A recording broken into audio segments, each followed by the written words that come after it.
We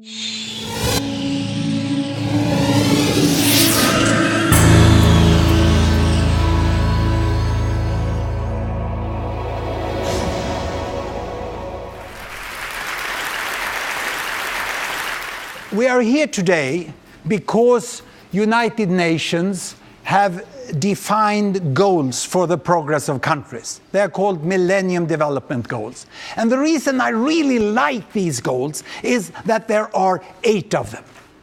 And by specifying 8 different goals, the United Nations have said that there are so many things needed to change in a country in order to get a good life for people. Look here, you have to end poverty, education, gender, child and maternal health, control infections, protect the environment, and get a good global links between nations in every aspect from aid to trade. There's a second reason I like these development goals, and that is because each and every one is measured. Take child mortality. The aim here is to reduce child mortality with 2/3 from 1990 to 2015. That's a 4% reduction per year. And this with measuring, that's what makes the difference between political talking like this and really going for the important thing, a better life for people. And what I'm so happy about with this is that we have already documented that there are many countries in Asia, in Middle East, in Latin America and East Europe that is reducing with this rate. And even mighty Brazil is going down with 5% per year and Turkey with 7% per year. So there's good news. But then I hear people saying there is no progress in Africa. And there's not even statistics in Africa to know what is happening. I'll prove them wrong on both points. Come with me to the wonderful world of statistics. I bring you to the webpage childmortality.org, where you can get deaths in children below 5 years of age for all countries. It's done by UN specialists, and I will take Kenya as an example. Here you see the data. Don't panic now. Don't panic, I'll help you through this. It looks, nasty like in college when you didn't like statistics. Man. But first thing, when you see dots like this, you have to ask yourself, from where do the data come? What is the origin of the data? Is it so that in Kenya there are doctors and other specialists who write the death certificate at the death of the child and it's sent to the statistical office? No. Low-income countries like Kenya still don't have that level of organization. It exists, but it's not complete because so many deaths occur in the home. With the family, and it's not registered. So what we rely on is not incomplete system. We have interviews, we have surveys, and this is highly professional female interviewers who sit down for 1 hour with a woman and ask her about birth history. How many children did you have? Are they alive? If they died, at what age and what year? And then this is done in a representative sample of thousands of women in the country. And put together in what used to be called a demographic health survey report. But these surveys are costly, so they can only be done with 3 to 5 years interval, but they have good quality. So this is a limitation. And all these colored lines here are results. Each color is one survey. But that's too complicated for today. So I'll simplify it for you, and I give you one average point for each survey. This was 1977, 1988, 1992, 97, and 2002.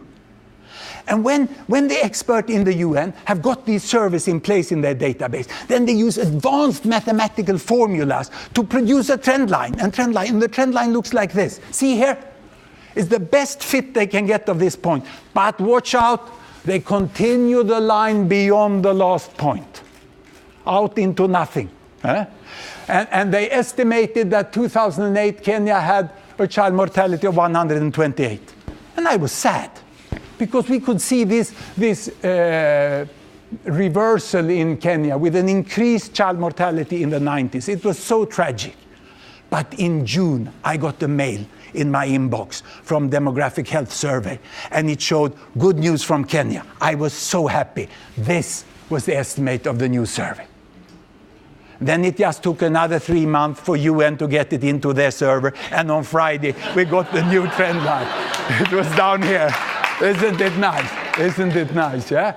I was actually on Friday sitting in front of my computer, and I saw the death rate fall from 128 to 84 just that morning, you know. So we celebrated. But now, when you have this trend line, how do we measure progress? I'm going into some details here, because UN do it like this. They start 1990, they measure to 2009, they say 0.9%, no progress. That's unfair. As a professor, I think I have the right to propose something differently. I would say, at least do this. 10 years is enough to follow the trend. It's 2 surveys, and you can see what's happening now. They have 2.4%. Had I been in the Ministry of Health in Kenya, I may have joined these 2 points. So what I'm telling you is that we know the child mortality. We have a decent trend. It's coming into some tricky things then when we are measuring MDGs. And the reason here for Africa is especially important because 90s was a bad decade. Not only in Kenya, but across Africa. The HIV epidemic peaked. There was resistance for the old malaria drugs until we got the new drugs. We got later the mosquito net in, and there were socioeconomic problems which are now being solved at a much better scale. So look at the average here. This is the average for all of sub-Saharan Africa. And UN says it's a reduction with 1.8%.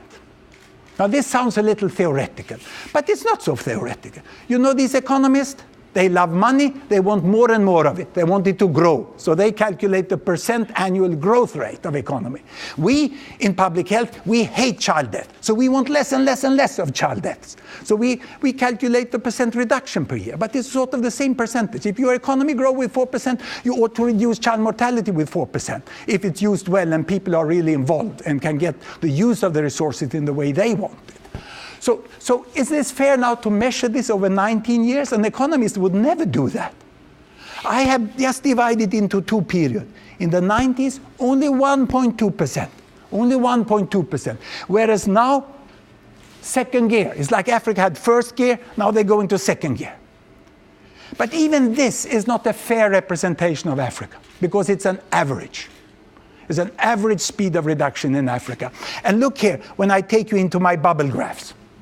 Still here, child death per 1,000 on that axis. Here we have year. And I'm now giving you a wider picture than the MDG. I start 50 years ago when Africa celebrated independence in most countries. I give you Congo, which was high, Ghana lower, and Kenya even lower. And what has happened over the years since then? Here we go. You can see with independence, literacy improved, you know, and vaccination started, smallpox was eradicated, hygiene was improved, and things got better. But then in the 80s, watch out here, Congo got into civil war, and they leveled off here. Ghana got very fast. This was the backlash in Kenya, and Ghana bypassed, but then Kenya and Ghana go down together, still a standstill in Congo. That's where we are today. You can see it doesn't make sense to make an average of this zero improvement and this very fast improvement. Time has come to stop thinking about sub-Saharan Africa as one place. The countries are so different, and they merit to be recognized in the same way as we don't talk about Europe as one place. I can tell you that the economy in Greece and Sweden are very different. Everyone knows that. And they are judged each country on how they are doing, you know. So let me show the wider picture. My country, Sweden, 1800, we were up there. What a strange personality disorder we must have, counting the children so meticulously in spite of a high child death rate. It's very strange, it's sort of embarrassing. But we had that habit in Sweden, you know, that we counted all the child deaths even if we didn't do anything about it. And then you see these were famine years, these were bad years, and people got fed up with Sweden. My ancestors moved to the United States, you know, and eventually soon they started to get better and better here. And here we got better education and we got health service and child mortality came down. We never had a war. Sweden was in peace all this time. But look, the rate of lowering in Sweden was not fast. Sweden achieved a low child mortality because we started early. We had primary school actually starting in 1842. And then you get that wonderful effect when we got female literacy 1 generation later. You have to realize that the investments we do in progress are long-term investments. It's not about just 5 years. It's long-term investments. And Sweden never reached Millennium Development Goal rate, 3.1% when I calculate. So we are off track. That's what Sweden is. But we don't talk about it so much. We want others to be better than we were. And indeed, others have been better. Let me show you Thailand. See what a success story in Thailand from the 1960s. How they went down here and reached almost the same child mortality levels as Sweden. And I'll give you another story. Egypt. The most hidden, glorious success in public health. Egypt was up here in 1960, higher than Congo. The Nile Delta was a misery for children with diarrheal disease, and malaria and a lot of problems. And then they got the Aswan Dam. They got electricity in the homes. They increased education. And they got primary health care. And down they went, and they got safer water. They eradicated malaria. And isn't it a success story? Millennium Development Goal rates for child mortality is fully possible. And the good thing is that Ghana today is going with the same rate as Egypt did, as its fastest. Kenya is now speeding up. Here we have a problem. We have a severe problem in countries which are at a standstill. Now, let me now bring you to a wider picture of child mortality. I'm going to show you the relation between child mortality on this axis here. This axis here is child mortality. And here I have the family size. The relation between child mortality and family size. 1, 2, 3, 4 children per woman, 6, 7, 8 children per woman. This is once again 1960, 50 years ago. Each bubble is a country. The color, you can see the continent. The dark blue here is sub-Saharan Africa, and the size of the bubble is the population. And these are the so-called developing countries. They had high or very high child mortality and family size 6 to 8. And the ones over there, they were the so-called Western countries. They had low child mortality and small families. What has happened? What I want you now is to see with your own eyes the relation between falling child mortality and decrease in family size. I just want not to have any room, just to see that for yourself. This is what happened. Now I start the world. Here we come down with eradication of smallpox, better education, health service. It got on there. China comes into the Western box here, and here Brazil is in the Western box. India is approaching. The first African country is coming into the Western box. And we get a lot of new neighbors. Welcome to a decent life. Come on, we want everyone down here. This is the vision we have, isn't it? And look now, the first African countries here are coming in. There we are today. There is no such thing as a Western world and developing world. This is the report from UN, which came out on Friday. It's very good. Levels and trends in child mortality, except this peg. This peg is very bad. It's the categorization of countries. It labels developing countries. I can read from the list here. Developing countries, Republic of Korea, South Korea. They get Samsung. How can they be developing countries? They have here Singapore. They have the lowest child mortality in the world in Singapore. They bypassed Sweden 5 years ago, and they are labeled developing country. They have here Qatar. It's the richest country in the world with Al Jazeera. How the heck could they be developing countries? This is crap. The rest here is good. The rest is good. We have to have a modern concept which fit to the data, and we have to realize that we are all going to live into this down to here. What is the importance now with the relations here? Look, even if we look in Africa, these are the African countries. You can clearly see the relation with falling child mortality and decreasing family size, even within Africa.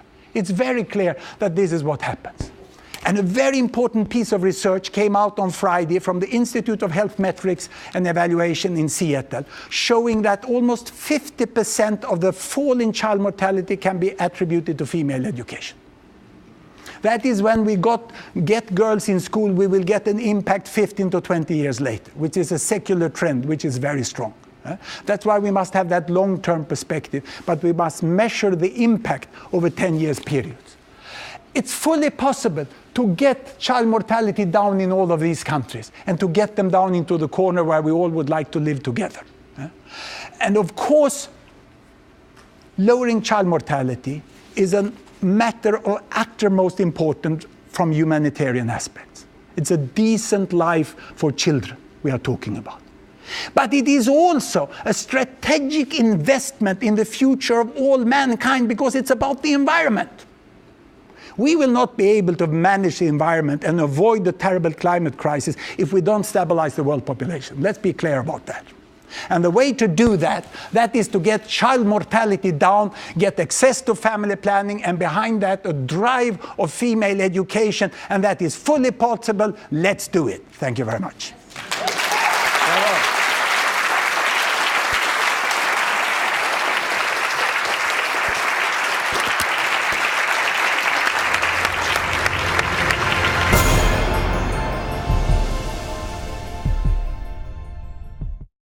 Investment in broadband high-speed internet can help small businesses create new American jobs. Small businesses are being formed, dreams are being launched.